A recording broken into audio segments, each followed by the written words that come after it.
He probably won't say this today, but as he looks back at his career, he gonna regret leaving the Warriors. The tailor-made situation, they just won 2 championships. He was the finals MVP. They teamed up in Brooklyn to do something special, and they've come up short. It's officially over, ladies and gentlemen. Kyrie Irving has been traded. And I told you in that video that there's so many facets and there's so many dominoes that are going to fall as a result of the Kyrie Irving trade. I would have to make each and every single one of those facets its own video. So the other day we made a video on how this affects the Los Angeles Lakers. Prior to this, we made a video on the trade itself, my first thoughts. And this is going to be centered around Kevin Durant. And buckle up, because it's a really sad story filled with what ifs, what could have been. So before we get to the content, make sure you drop a like, subscribe, and turn on our notifications to help the channel grow. We are on the grind to 700,000 subscribers. And now that we get all of that out of the way, cue the intro.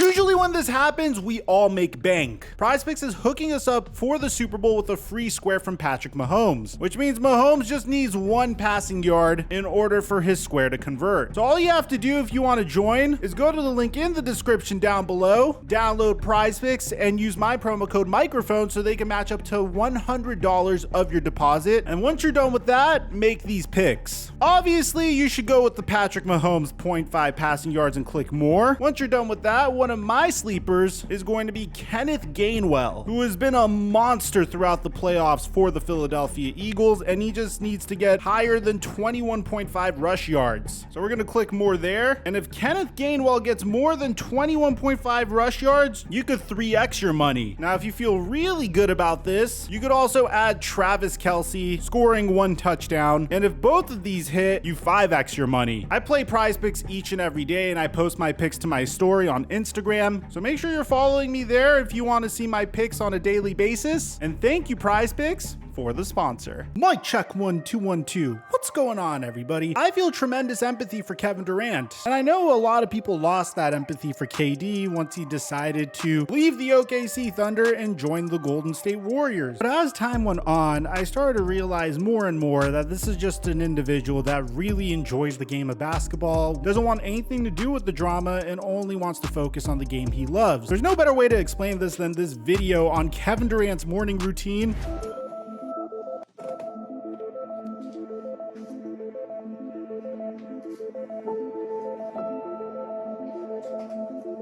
Kevin Durant way outside, delivers!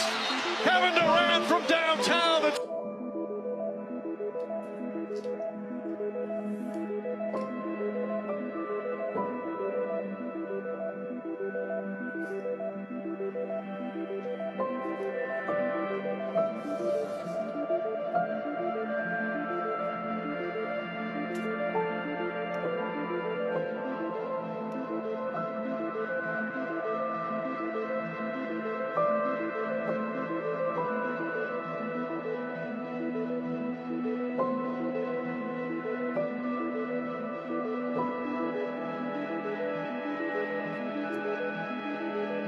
The joke being that Kevin Durant just wants to hoop, man. He just wants to put himself in a situation where he's consistently competing for NBA championships. And the thing that really bums me out about this situation is he had it. He literally had it in the palm of his hand. But it seems like all of the Twitter fingers and all the people on social media talking about how his rings don't count and how he joined a 73-9 Golden State Warriors team really got to his head. I'm sure the fact that he got into a huge fight with Draymond Green during his final season with the Golden State Warriors played a huge part in this, but I'm pretty sure that if it wasn't for the existence of Twitter, Kevin Durant would have never left the Golden State Warriors. Because KD's primary reason for leaving the Golden State Warriors was, 1, he didn't feel like an OG member of the Golden State Warriors, which is true, he joined the team, and 2, he wanted to carve out a legacy for himself by resurrecting a team that didn't have as much success. Instead, it it seems like he joined a team and hitched his wagon to one of the most volatile NBA players of all time, which in his defense, at the time that he signed with the Brooklyn Nets, Kyrie Irving doesn't have the reputation that he currently has. I mean, yeah, we were roasting him for the fact that he wanted to leave the Cleveland Cavaliers so he could have his own team with the Boston Celtics, and then he gets his own team with the Boston Celtics, and once again, he's leaving that team. That's before we even get to the fact that Kyrie Irving promised each of those teams that he's going to stay on that team. Are you going to leave us like LeBron left us? It's a great question. No, I won't leave. I'm not leaving. How can I leave you guys? Shared it with some of my teammates as well as the organization and everyone else in Boston. You guys will have me back. I plan on re-signing here next year. But I don't necessarily blame Kevin Durant's intentions here. I understand what he was trying to achieve. When all those haters and critics are talking about the fact that your rings don't count and the fact that you joined a 73-9 team, if you do read too much of your hate comments, it may start to influence your decisions. Now, whether it directly influenced Kevin Durant's decision or not is a different conversation for a different day, because at the end of the day, Kevin Durant decided to leave the Golden State Warriors following a loss to the Toronto Raptors in the 2019 NBA Finals. This game was very symbolic because you saw multiple Golden State Warriors hit the floor. Multiple Hall of Fame players like Kevin Durant really gave his all. He played on a calf strain. Usually when you have a calf strain, it's an indication that you are very, very close to tearing your Achilles tendon. Just ask my brother, he's a podiatrist. By the way, he just made an Instagram. I'm really pushing him to start analyzing sports injuries, so make sure you follow the Beverly Hills podiatrist. Raph, start posting content! And then Klay Thompson inevitably tore his ACL. That summer, Kevin Durant decided that he was done with the Golden State Warriors. Maybe he even thought that they were trending downward. After all, an ACL tear is probably the second or third worst injury you could suffer in the world of basketball. Well, Kevin Durant joined the Brooklyn Nets, and we all know what would happen to Klay Thompson. He would do whatever it takes to rehabilitate for a whole year, only for him to tear his Achilles tendon 3 days before the NBA draft. At this point, the Golden State Warriors were asking themselves, who should we draft? Should we draft James Wiseman? Should we draft LaMelo Ball to maybe take Klay Thompson's place? Ultimately, they drafted James Wiseman. They flipped Kevin Durant for D'Angelo Russell in a sign and trade. They traded D'Angelo Russell to the Minnesota Timberwolves for Andrew Wiggins. That same offseason that KD left, they decided to draft Jordan Poole with the 28th overall pick. And just like that, one of the greatest what-ifs in NBA history occurred. Because I'm sure if Kevin Durant could go to the past and watch himself signing that Brooklyn Nets deal, this is how it would go down. No! No! No! No!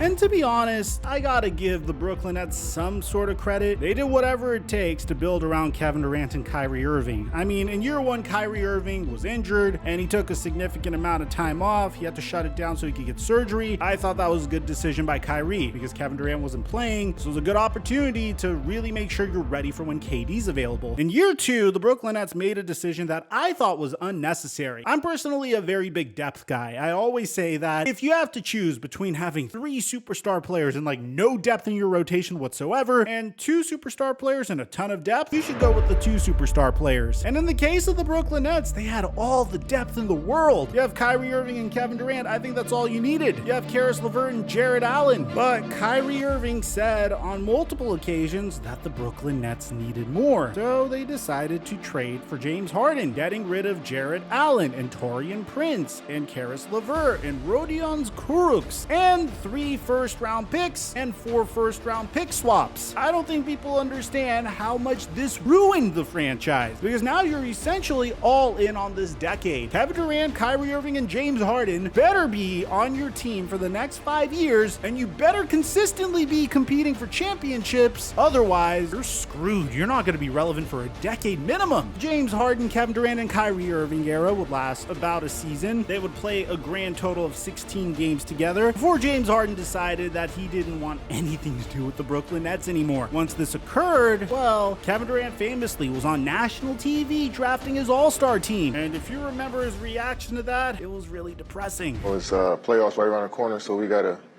fast track into, getting used to each other. But I'm excited. I think everybody got what they wanted.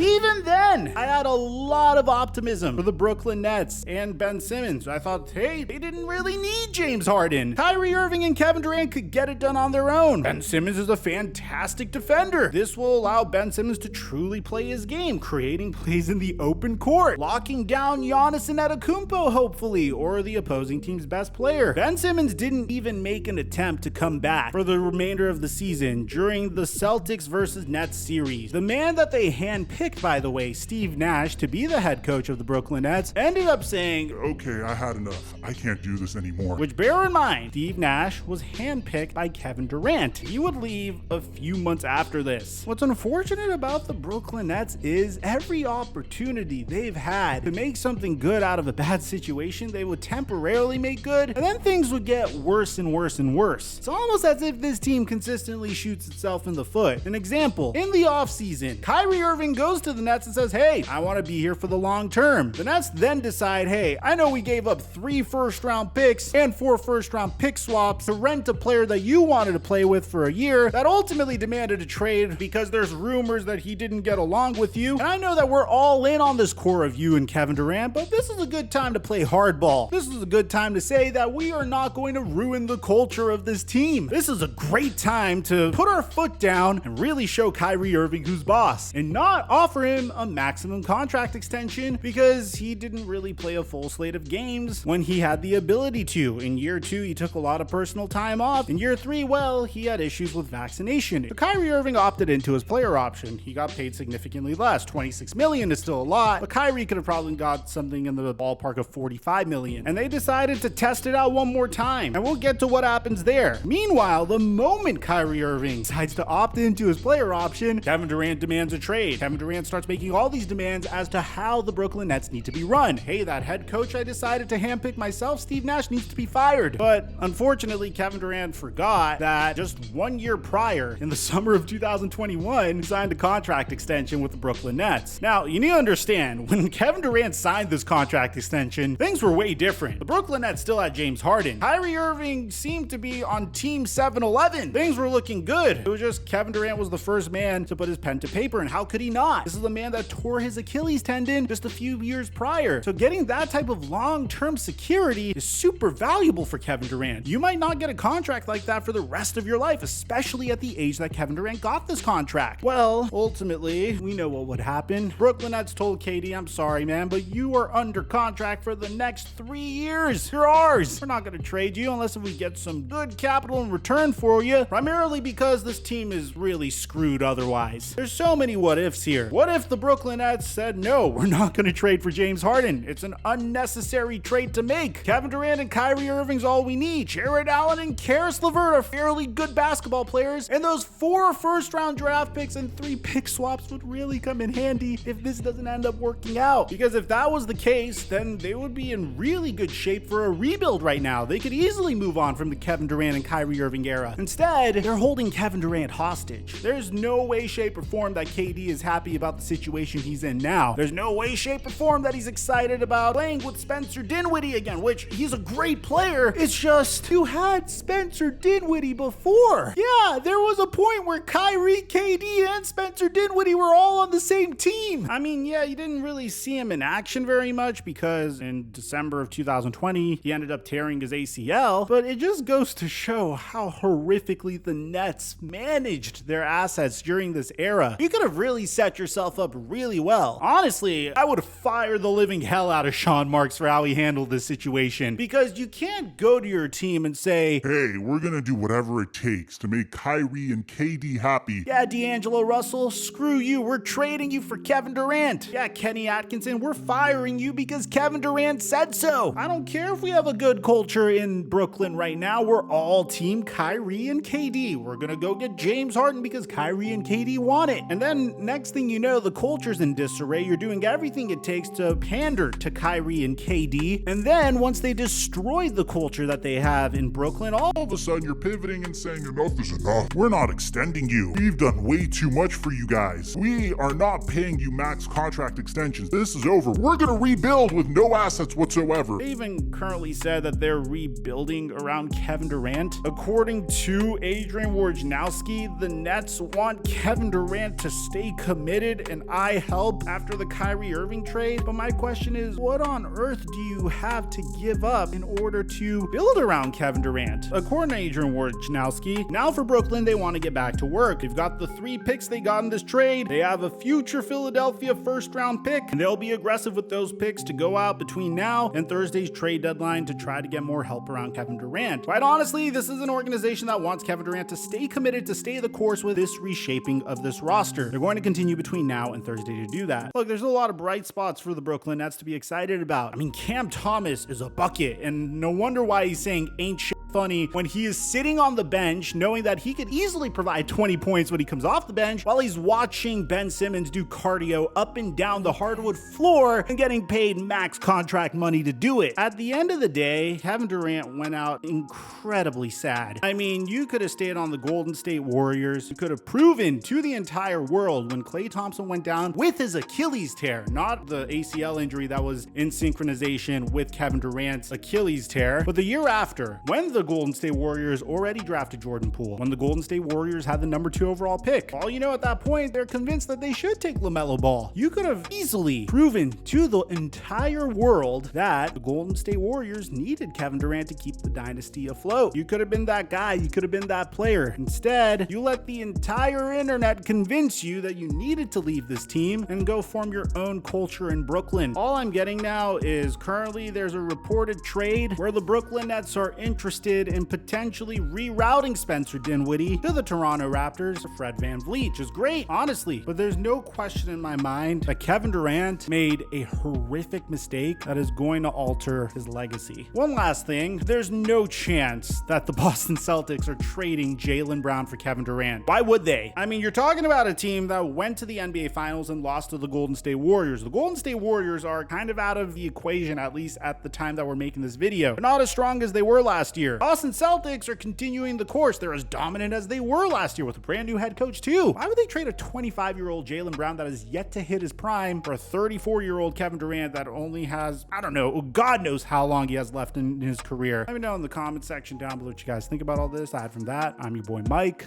I'm dropping our mic until our next upload.